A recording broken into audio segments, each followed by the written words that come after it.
You ask Tiger to solve. This deals with linear equations with one unknown. The final result is a equals -3/2.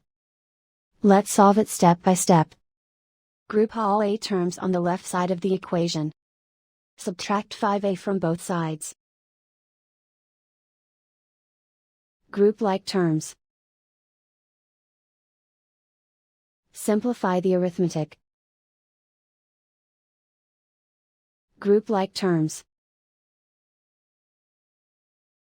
Simplify the arithmetic. Group all constants on the right side of the equation. Add 11 to both sides. Simplify the arithmetic.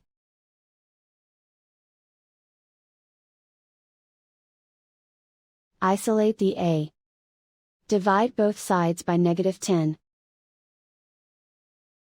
Cancel out the negatives. Simplify the fraction.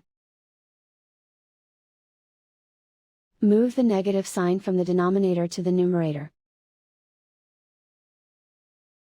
Find the greatest common factor of the numerator and denominator. Factor out and cancel the greatest common factor.